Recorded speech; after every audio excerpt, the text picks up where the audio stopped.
Good evening students, welcome to SRS IAS and law academy. आज की जो हमारी क्लास है वो आपकी पॉलिटी से रिलेटेड है।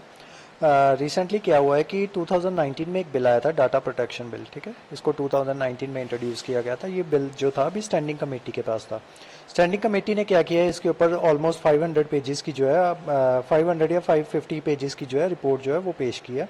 और इसमें जो है ऑलमोस्ट 70 प्लस जो है अमेंडमेंट्स जो है उसको करने के लिए बोला गया है। ठीक है, तो फाइनली जो गवर्नमेंट है उसने बोला है कि हम जो ये वाला जो बिल है इसको हम दोबारा से इंट्रोड्यूस करेंगे। ठीक है, वो सारी जो रिकमेंडेशंस हैं उनको बीच में इंक्लूड करके, और जो जितनी भी वो हैं क्या कहते हैं इसमें अमेंडमेंट्स जो हैं वो करने के लिए बोली गई हैं उनको भी बीच में ध्यान रख के, तो जो सारा का सारा बिल है दोबारा से इंट्रोड्यूस करेंगे। ये जो हमारा कमिंग सेशन है, विंटर सेशन, इसमें जो बिल है वो दोबारा से इंट्रोड्यूस करवाया जाएगा।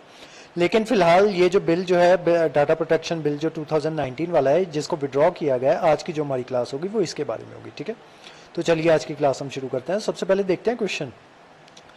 Data protection regulation ensures the security of individuals personal data and regulate the collection, usage, transfer and disclosure of such data. In light of the above statement, discuss the need of comprehensive personal data protection law in India. ठीक है, ये जो question था ये जो UPSC aspirants हैं जो हैं उनके लिए प्रैक्टिस क्वेश्चन है ये। तो वो जो है इसका जो आंसर है वो फ्रेम कर सकते हैं। ठीक है, और उसका आंसर किस तरीके से फ्रेम होगा वो आज की स्लाइड में हम वो देखेंगे। उसके अलावा जो दूसरे ग्रेड बी के जो स्टूडेंट्स हैं वो इसकी जो प्रोविजंस हैं उस पर ध्यान रखना कि इसकी प्रोविजंस में क्या क्या था, आपको उसके ऊपर जो है सवाल वो आ सकता है। उसके अलावा बहुत इजी अगर आपको जो सवाल आना होगा तो वो इसके बारे में आ जाएगा कि रिसेंटली एक जो बिल है वो 2 साल बाद जो है उसको विड्रॉ कर लिया गया है, तो वो कौन सा बिल है। ठीक है, तो वो है डाटा प्रोटेक्शन बिल। और मे बी उसकी प्रोविजंस के बारे में आपको सवाल पूछ लिया जाए तो उसकी प्रोविजंस के लिए आप आगे की क्लास जो है उसमें आपको पता चल जाएगा। तो ये आप न्यूज़ देख सकते हो कि लोकसभा में जो ये बिल था ये फाइनली जो है इसको विड्रॉ कर लिया गया है, बिल फॉर विड्रॉल। ठीक है,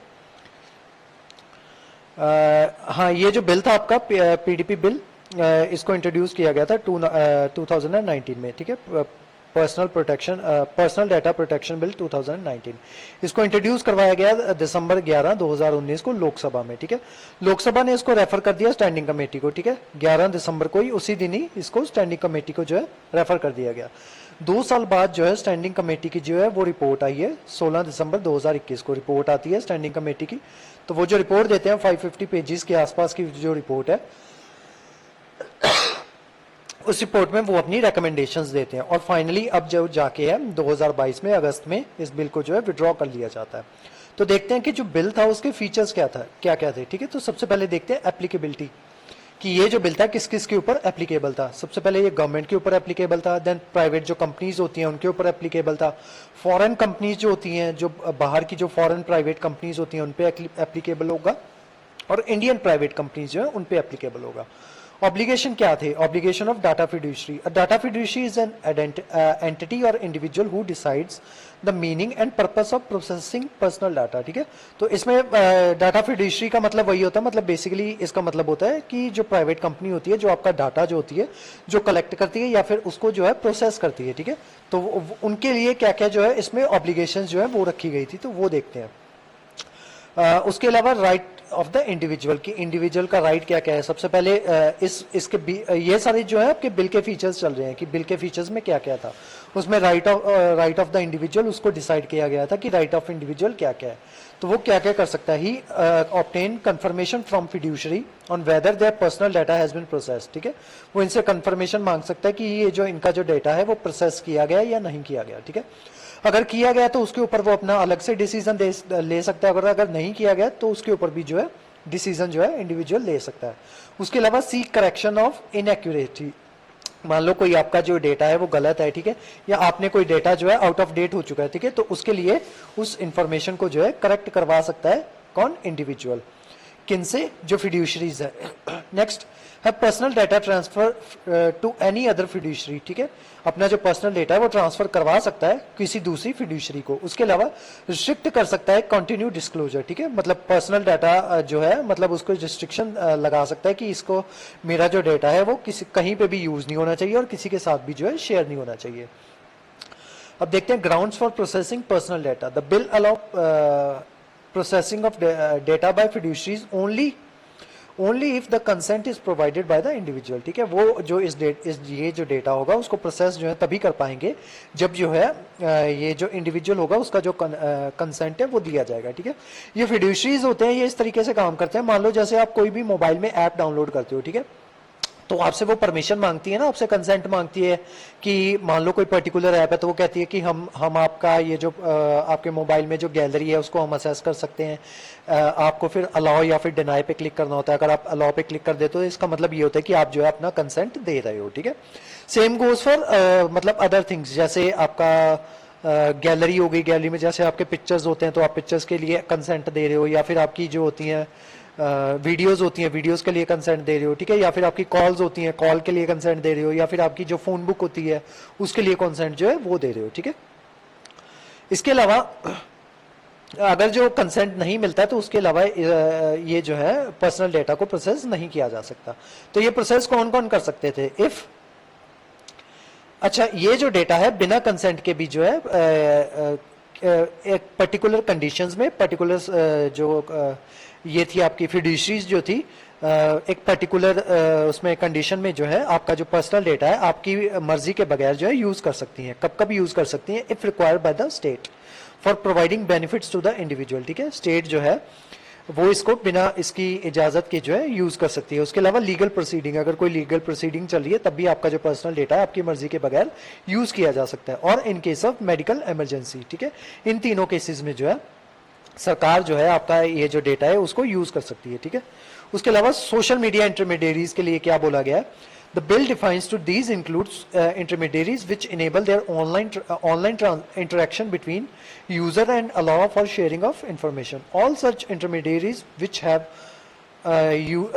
users above a notified threshold and whose action can impact electoral democracy और public order have certain obligations, ठीक है। इनके ऊपर जो है कुछ ऑब्लिगेशंस जो है वो लगाए गए हैं, which include providing a voluntary user verification mechanism for users in India, ठीक है। एक वॉलंटरी यूजर वेरिफिकेशन जो मैकेनिज्म है वो इनको जो है लेके आना पड़ेगा सोशल मीडिया इंटरमीडियरीज को, ठीक है। जैसे आपकी ये फेसबुक हो गई, इंस्टाग्राम हो गई, या आपका ट्विटर हो गया, ठीक है। तो इनको जो है वॉलंटरी यूजर वेरिफिकेशन मैकेनिज्म है उसको लाना पड़ेगा, ठीक है, ताकि जो फेक आईडीज वगैरह जो क्रिएट हो जाती हैं वो क्रिएट ना हो पाए। उसके अलावा डाटा प्रोटेक्शन अथॉरिटी, एक जो है बिल जो है इसकी बात करता है कि एक डाटा प्रोटेक्शन अथॉरिटी जो है उसको इस्टेब्लिश करना चाहिए, जिसका क्या काम होगा? To take steps for protect interest of individuals, prevent misuse of personal data, ensure compliance with the bill. इसको कंपोज करने के लिए मतलब इसकी कॉम्पोजिशन मतलब इसमें जो है कौन कौन से लोग होंगे? तो it consist of a chairperson, एक चेयरपर्सन होंगे, साथ में 6 मेंबर्स होंगे, और जिनको एटलीस्ट 10 साल का जो है एक्सपीरियंस जो है डाटा प्रोटेक्शन फील्ड में होना चाहिए। Orders of authority can be appeal to the appellate tribunal, appeals from tribunal will go to supreme court, ठीक है। तो इसका जो केस है ये जो अथॉरिटी जो है ऑर्डर देगी, इसकी जो इसके अगेंस्ट जो है, मान लो कोई जो कंपनी है इससे खुश नहीं है तो वो इसके अगेंस्ट जो है अपीलिएट ट्रिब्यूनल में जा सकती है, और जो अपीलिएट ट्रिब्यूनल से जो है आगे वो सुप्रीम कोर्ट तक जा सकती है। नेक्स्ट देखते हैं transfer of data outside India. अगर जो इंडिया का जो डेटा है वो आउटसाइड जो इंडिया है उसको ट्रांसफर किया जाता है तब क्या होगा? Sensitive personal data may be transfer outside India for processing if explicitly consented to by the individual, ठीक है। अगर जो है इंडिविजुअल जो है उसका कंसेंट जो है वो दे देता है तो जो उसका तभी उसका डेटा जो है इंडिया से बाहर जा सकता है, अदरवाइज नहीं, ठीक है। और अगर कोई मर्जी के बगैर बिना कंसेंट के ये जो डेटा है इसको ट्रांसफर करता है तो बिल जो है इस ऑफेंस की बिल ने सजा भी डिक्लेयर की हुई है, ठीक है। तो वो सजा क्या है? प्रोसेसिंग और transferring personal data in violation of bill punishable with fine of ₹15 crore और 4% of annual turnover of the fiduciary whichever is higher, ठीक है। तो अगर उस कंपनी का जो एनुअल टर्नओवर है 4% ऑफ एनुअल टर्नओवर है, अगर वो 15 करोड़ से ज्यादा होगा तब उसको उतना पैसा जो है वो देना पड़ेगा, अदरवाइज 4% उसका जो 4% टर्नओवर है वो 15 करोड़ से कम होगा तो उसको 15 करोड़ देना पड़ेगा, ठीक है। तो जो ये ऑफेंस करता है उसको इतनी जो है सजा दी जाएगी, ठीक है। उसके अलावा sharing of non personal data with government, the central government may direct data fiduciaries to provide it with any non-personal data or anonymously personal data with not possible to identify data principal for better targeting of services, ठीक है।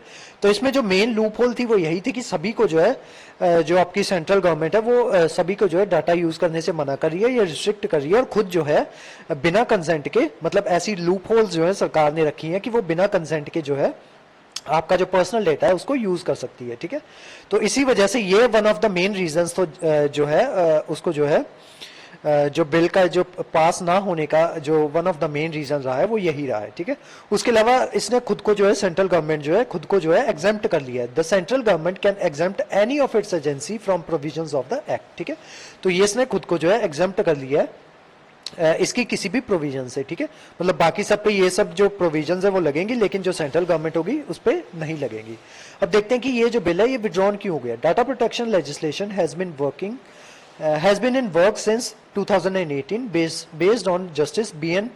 Shri Krishna committee recommendation, ठीक है। Shri Krishna committee जो है उसने recommendations दी हैं। क्या recommendations दी हैं? वो 442 पेजेस की जो रिपोर्ट है personal data protection bill pay उन्होंने जो है ज्वाइंट कमेटी ने जो है ये जो रिपोर्ट है ये मतलब सबमिट की है with overall 93 recommendations and 81 amendments, ठीक है।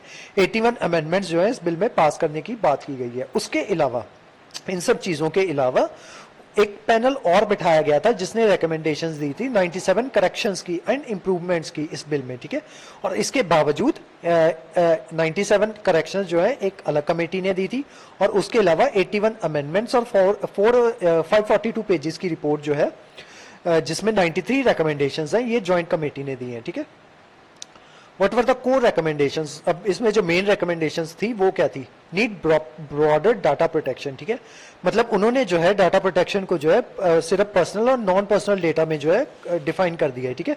तो जो कमेटी कहती है कि ब्रॉडर डाटा प्रोटेक्शन होनी चाहिए, मतलब सिर्फ आप इन दो चीजों में जो है उसको डिफाइन ना करो, ठीक है। उसके अलावा social media not just intermediate but they should also be defined as content publisher. मतलब ये जो सोशल मीडिया जो है आपके फेसबुक वगैरह है ये सिर्फ इंटरमीडिएरीज नहीं है।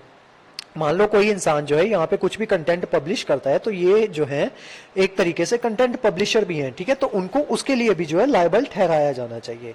उसके अलावा provisions related to regulation of social media to be included, ठीक है। जो भी प्रोविजंस हैं रिलेट करती हैं रेगुलेशन ऑफ सोशल मीडिया वो भी इसमें इंक्लूड करनी चाहिए। उसके अलावा ट्रस्टेड हार्डवेयर यूज ओनली, ठीक है। जो आपका जो हार्डवेयर है वो आपको ट्रस्टेड हार्डवेयर भी ही जो है वो यूज करना है, ठीक है। जैसे आपके चाइनीज मोबाइल्स हैं, मतलब चाइनीज मोबाइल इन सब चीजों को जो है बैन करने की बात की गई है।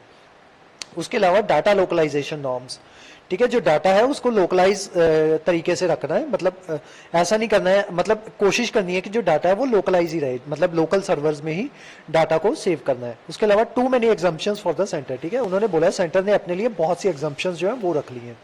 नेक्स्ट है कंपनसेशन फॉर डाटा कॉम्प्रोमाइज। जो डाटा कॉम्प्रोमाइज है उसका जो कंपनसेशन जो है उसको भी उन्होंने बोला है कि अच्छे से डिफाइन करो। उसके अलावा data related to children and data of deceased party, मतलब डाटा जो चिल्ड्रन का डाटा है या फिर कोई पार्टी जो है डिजीज्ड हो चुकी है उसका जो डेटा है उसके साथ क्या किया जाएगा उसके बारे में जो है कहीं पे भी कुछ भी नहीं बताया गया है, ठीक है। उसके अलावा data protection should be in line with right to privacy judgement, ठीक है। राइट टू प्राइवेसी जो हमारा आया था पुट्टू स्वामी केस जो है आपका, उसमें बोला गया था कि जो राइट टू प्राइवेसी है वो एक फंडामेंटल राइट है, ठीक है। तो जो डाटा प्रोटेक्शन जो है वो भी इन लाइन होना चाहिए इसी के राइट टू प्राइवेसी के, ठीक है। उसके अलावा ये देखो आप एनडीटीवी की न्यूज दे सकते हो, personal data protection will withdrawn after 81 amendments proposed, ठीक है। इसको विड्रॉ कर लिया गया अगस्त 3 को 2022, ठीक है। ये तब की न्यूज है और इस डेटा को जो है डाटा प्रोटेक्शन बिल को जो है फाइनली विड्रॉ कर लिया गया। अब नेक्स्ट क्या किया जाएगा? According to IT ministry sources the government is targeting the winter session 2022 of the parliament to introduce new data protection legislation, ठीक है। एक बिल्कुल न्यू बिल जो है वो लाया जाएगा जिसमें ये सारी जो रिकमेंडेशंस है उनको ध्यान में रखा जाएगा। और वो जो बिल होगा वो केएस पुट्टास्वामी जो केस था 2017 का जिसने डिक्लेयर किया था कि राइट टू प्राइवेसी जो है एक फंडामेंटल राइट है, तो उसकी इन लाइन होगा ये बिल, ठीक है। जो न्यू बिल जो लाया जाएगा वो उसके इन लाइन लाया जाएगा, मतलब उन सब चीजों को ध्यान में रखते हुए लाया जाएगा, ठीक है। उसके अलावा आपकी इंफॉर्मेशन के लिए मैं ये आपको बताना चाहता हूँ इसके ऊपर भी जो है क्वेश्चन बन सकता है, ठीक है। वो क्वेश्चन मैं आपको अभी बना के दे दूंगा, आप जो है इसके ऊपर आंसर लिख लेना, ठीक है। क्वेश्चन किस तरीके से चलता है आपका, आप देखो ये जो बिल था ना ये रेफर किया गया था ज्वाइंट कमेटी को of joint committee of parliament को रेकमेंड किया गया था 11 दिसंबर को 2019 को, ठीक है। ये बिल क्या करती है, इसको डेडलाइन दी गई थी कि आप जो है नेक्स्ट सेशन जो होगा हमारा, मतलब 2021 का जो विंटर सेशन, 2020 का जो बजट सेशन होगा, उसके पहले पहले आप जो है इसमें जितनी भी रिकमेंडेशंस है वो बना दो, ठीक है। तो हम उसके अकॉर्डिंग जो है बिल जो है उसको पास कर देंगे, ठीक है। लेकिन ये कमेटी क्या करती गई, ये बार बार जो है उस बिल को जो डेट है, जो उसकी डेडलाइन थी, उसको बार बार आगे बढ़ाती गई, ठीक है।